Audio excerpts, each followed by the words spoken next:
100% न्याय मिळणार. आम्ही सुद्धा सगळे या कुटुंबियांच्या सोबत येतो. त्यामध्ये कारण नाही आता प्रकारचा सुद्धा इथं होते सरकार पक्षाच्या वतीनं माहिती तर तुम्ही आता भेट घेतली, तुम्ही कुटुंबाशी साधून भेट घेतली, चर्चा देखील केली. मात्र ह्या प्रकरणाला जे आहे ते वेगळं वळवण्याचे देखील षडयंत्र सुरू झालेलं आहे. नाही ते वेगळं वळून आपण लावून देणार नाही. तिची काही राजकारण उतारलं ती होतीच.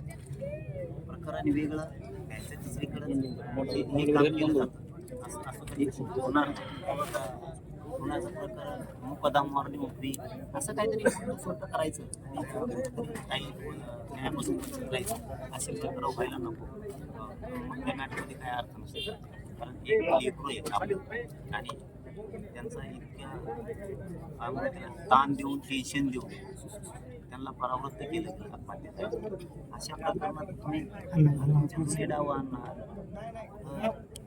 हे कुणाचं आत्महत्येचं प्रकरण मुकदमावर नेऊन हे योग्य नाही. ताईला कसा न्याय एक जीवनाच्या ताईला न्याय देण्यासाठी आज किती आई बाबा बघू सुद्धा नाही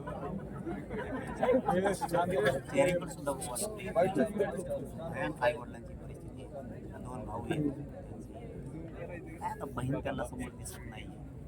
अवघड आहे. संबंधित प्रकरणामध्ये ज्या दिदींनी डॉक्टर महिलेंना एक पत्र लिहिलं होतं 4 ओळीतून, त्या पत्रामध्ये माजी खासदारांचं नाव आलं होतं आणि थेट मुख्यमंत्र्यांनी एका कार्यक्रमामध्ये क्लीन चिट दिली आणि कुटुंबियांची मागणी की PS सह त्या खासदाराची चौकशी झाली पाहिजे.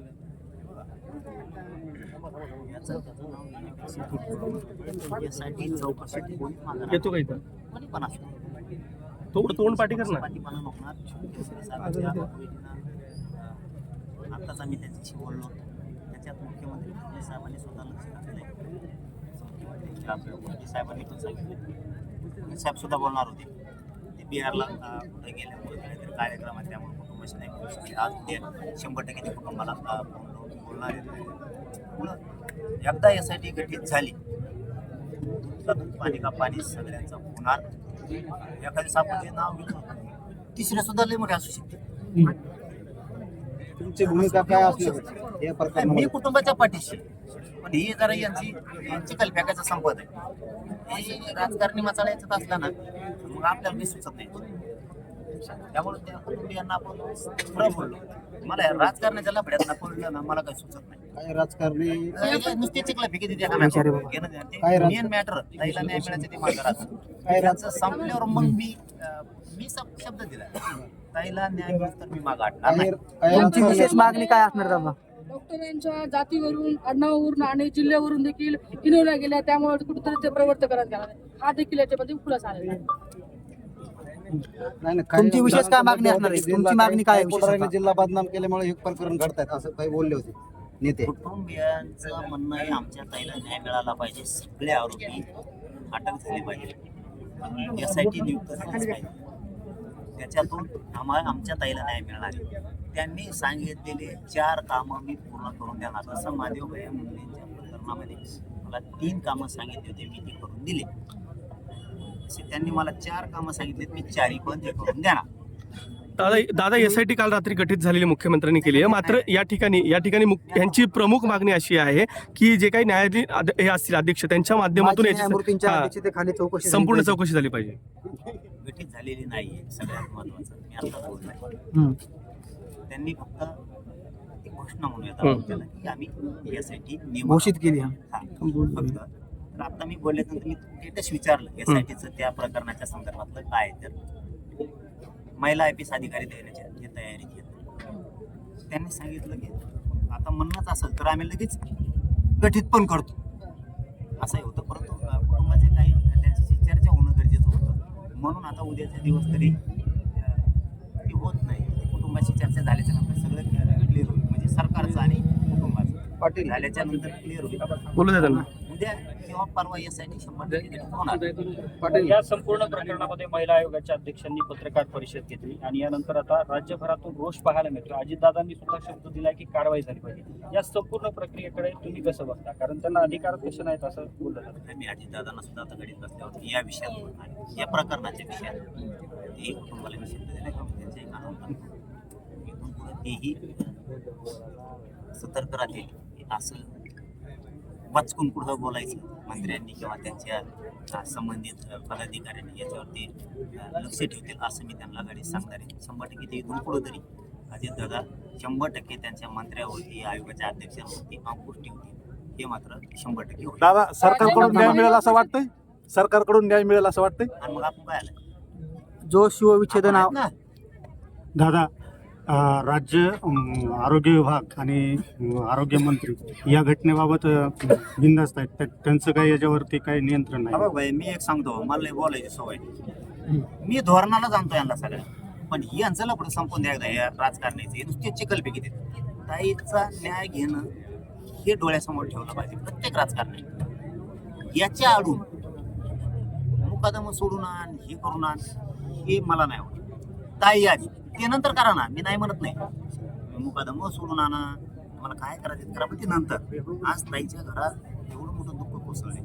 तिला न्याय देण्यासाठी SIT नेमायचं. आरोपी कोण कोण आहेत, 6 आरोपी कोण कोण आहेत, हे पुरी टीम जेलात पडली पाहिजे एकदा सडक. बाकीचं कुठं नाही करा म्हणजे ह्या त्याच्या आडून काम करून घ्यायचं, भरकटायचं पुन्हा हे मॅटर. आणि ताईचं मॅटर असं कितपत पडू द्यायचं हे योग्य नाही. आपण याला बरोबर सोयीला लावू. राज्यामध्ये महिला सुरक्षित नाहीत असं देखील समोर येत आहे. गृह विभागाचं या ठिकाणी अपेक्षा असल्याचं दिसत आहे. याची पुढे अशी संपदा व्हायला नको यासाठी आपण काय करतो? ते सरकारनं करायला पाहिजे. याच्यासाठी आरोपीला लई दिवस न चालवता, केसला लई दिवस न चालवता फास्ट ट्रॅक मध्ये तातडीने चालवायचं. 1 वर्ष 6 महिन्याचा विषय संपून टाकला तर इथून पुढे असे प्रकरण होणार नाही. आणि मुख्यमंत्री साहेब आता बिहारच्या दौऱ्यावर होते. फ्री झाल्याच्या नंतर मी त्यांना हे विषय संपदाचा सांगणार आहे की तुमच्या राज्यात पुढं अशा घटना पुन्हा होऊ नये. संतोषभाई देशमुखांसारख्या, महादेवभाई मुंडेंसारख्या, आता संपदाताई मुंडेंसारख्या अशा होऊ नयेत म्हणून केस लवकर संपवत चाल. आरोपी धरायचे, SIT नियुक्त करायचे, तपास ताबडतोब करायचा, चार्जशीट ताबडतोब दाखल करायचं, फास्ट ट्रॅक कोर्टात चालू विषय. आरोपी डायरेक्ट फाशीवरती नेऊन चढवायचे म्हणजे मॅटर होणार नाही तिथून. कारण हे मॅटरची मागणी आपण ती पण केली त्यांच्याकडे, शिंदे साहेबांकडे सांगितलं होतं, एकनाथ शिंदे साहेबांना आणि मुख्यमंत्री साहेबांनी त्यांना सांगितलं फास्ट ट्रॅक कोर्टात चालू. कुटुंबाने ही देखील मागणी केलेली आहे की आता त्यांना पलटण प्रशासनावर अजिबात विश्वास राहिला नाही. जेही प्रकरणचं नाव ते बीडमनचं नाव. आणि आता सामंजस्याने संवादातून होईल सरकारच्या आणि कुटुंबाच्या तिथं चालवायचं. ठीक आहे, बस करा. काय प्रॉब्लेम पुढे राहिलं तर काय प्रॉब्लेम नाही. आपण काय लढाई बस लढलं बस ना, एवढंच लागतं. मोठं मॅटर राहिलं तर काय प्रॉब्लेम नाही. पटेल एक आता प्रश्न सगळे आहे. राजकारणी येऊन गेले. प्रत्येक राजकारणी येऊन शब्द देऊन जातो असं कुटुंबियांचं सुद्धा मत आहे. काही महिला होत्या, त्यांचं म्हणालं प्रत्येक महिला सांत्वन करतो. मात्र आतापर्यंत आम्हाला काहीच हाती लागलं. पुढे कशा पद्धतीने तुम्ही यामध्ये लक्ष द्या? मी अजून जातो. कोण ताई म्हणलं तुम्हाला मला नाही माहिती. राजकारणी काय बोलून गेले हे मलाही माहिती नाही. आणि राजकारणाचं कामच ते असतं. आले शब्द दे, आश्वासन दे, निघून जाते. मी त्यांनी सांगितलेल्या 4 मागण्यातल्या 3 मागण्यापर्यंत त्यांना लगेच नेले. वाटलं ते कुटुंबाला बोलून घ्या माझं लगेच नेले. SIT घोषित झाली का नाही झाली ही ताळमेळच होती. ते क्लिअर करून दिली. मुख्यमंत्री साहेबांची ओळखी कुटुंबाशी बोलले, त्यांनी सांगितले, घोषित केले. म्हणत असले तुम्ही आम्ही लगेच गठीत करतो, परंतु थोडं आणखी कुटुंबाला काय बोलायचं त्याच्याशी म्हणून ते थांबलं. उद्या किंवा परवाच्याला तेही गठीत होऊन जाईल. महिला IPS अधिकारी त्याच्यात कुटुंबाचं काय काय म्हणणं आहे यासाठी ते पण ऐकून घेतलं जाईल. हे म्हणणं होतं त्यांचं. ते क्लिअर केलं. शिंदे साहेबांचं त्यांचंही बोलून ते सरकारी नोकरीमध्ये त्यांच्यातला एक मुलगा, त्यांच्या कुटुंबातला आधार गरजेचा एकदम गरीब कुटुंब आहे. त्यांचे जे सांगितलं नाही, सगळेच मीडिया समोर बांधवासमोर नाही सांगत. त्यांचे जे 4 विषय माझ्याकडे होते त्याचे जवळपास 3 संपूर्ण म्हणजे काय इथंही म्हणत होते येते शब्द येते. मी राजकारणी नाही, मी लगेच इथंच रिझल्ट 8-10 रिझल्ट त्यांना इथंच दिला. एसपीच्या बाबतीत काय सांगाल? कोण तिथले SP? जोशी SP आहेत ते सातारा. ज्यांनी लाठीचार्ज अंतरवालीमध्ये केला ते ज्या वेळेला तिथे एसपी हां. एसपी तिथे आहेत आणि म्हणून ते मॅटर. त्यांच्या पोलीस अधिकाऱ्यांना वाचवण्याचं मी त्यांना खेटायला पण नाही. त्यामुळे ते मॅटर मला ह्या मॅटरशी नाही. ओके दादा. ठीक आहे दादा, ठीक आहे, ठीक आहे दादा, ओके.